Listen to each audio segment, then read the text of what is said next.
Assalamualaikum warahmatullahi wabarakatuh. Halo, pada kesempatan kali ini saya akan membahas tentang pengamatan biologi pada cara kerja enzim. Sebelum ke pembahasannya, yuk perkenalan dulu.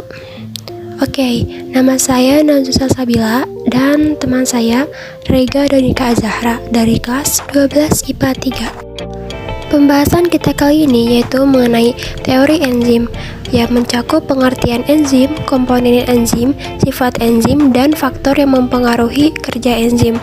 Ada praktikum enzim pada apel, hasil dan pengamatan praktikum, lalu kesimpulan. Oke, ke pembahasan pertama, yaitu pengertian enzim. Enzim merupakan protein yang bertindak sebagai katalis di dalam tubuh makhluk hidup. Maka dari itu, enzim disebut juga biokatalisator. Enzim dapat bertindak sebagai katalis, yaitu dapat meningkatkan kecepatan reaksi kimia, tetapi tidak berubah dalam reaksi kimia tersebut. Molekul yang bereaksi di dalam suatu reaksi yang dikatalisasi oleh enzim disebut substrat, dan molekul yang dihasilkan disebut produk. Enzim dibuat di dalam sel-sel yang hidup. Sebagian besar enzim bekerja di dalam sel disebut enzim intraseluler. Contoh enzim intraseluler adalah katalase. Beberapa enzim dibuat di dalam sel kemudian dikeluarkan dari dalam sel untuk melakukan fungsinya, disebut enzim ekstraseluler. Komponen enzim memiliki beberapa jenis kofaktor yang membantu aktivitas enzim. Yang pertama ada ion-ion anorganik, kedua gugus prostetik, dan ketiga koenzim. Lalu ada sifat-sifat enzim sebagai biokatalisator, yaitu 1. Enzim adalah protein. Kedua, enzim bekerja secara spesifik. Ketiga, enzim berfungsi sebagai katalis. Keempat, enzim dapat bekerja secara bolak-balik. Kelima, enzim hanya diperlukan dalam jumlah sedikit. Pembahasan selanjutnya yaitu faktor-faktor yang memengaruhi kerja enzim. Yang pertama ada suhu. Pada suhu yang lebih tinggi, kecepatan molekul substrat meningkat, sehingga pada saat bertumbukan dengan enzim, energi molekul substrat berkurang. Hal ini memudahkan tarikat molekul substrat pada sisi aktif enzim.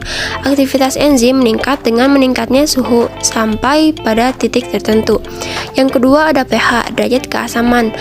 pH juga mempengaruhi aktivitas enzim. Perubahan kondisi asam dan basa di sekitar molekul enzim mempengaruhi bentuk 3 dimensi dan dapat menyebabkan denaturasi enzim. Yang ketiga ada aktivator dan inhibitor.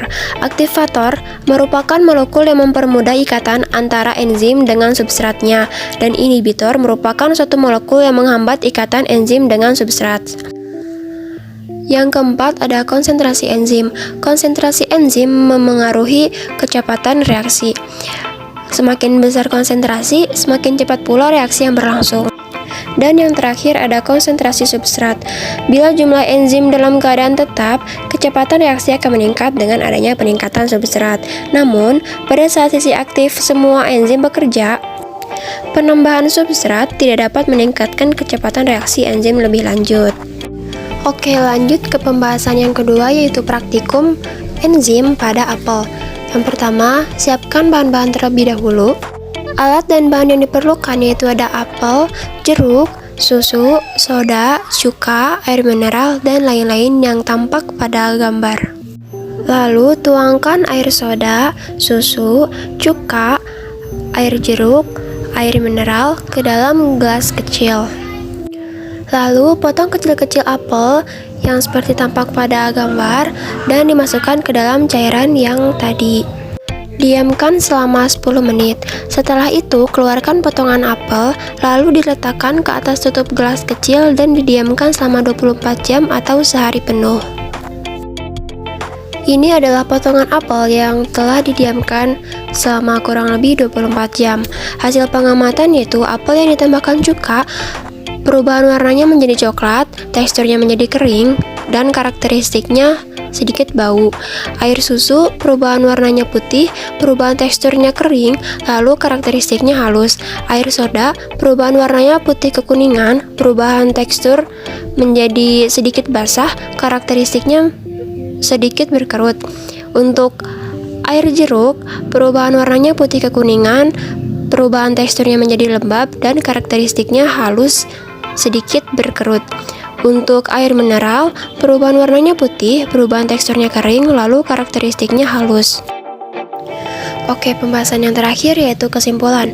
Warna yang kecoklatan pada buah apel disebabkan oleh pengaruh aktivitas enzim polifenol oksidase atau PPO yang dengan bantuan oksigen akan mengubah gugus monofenol menjadi O-quinone.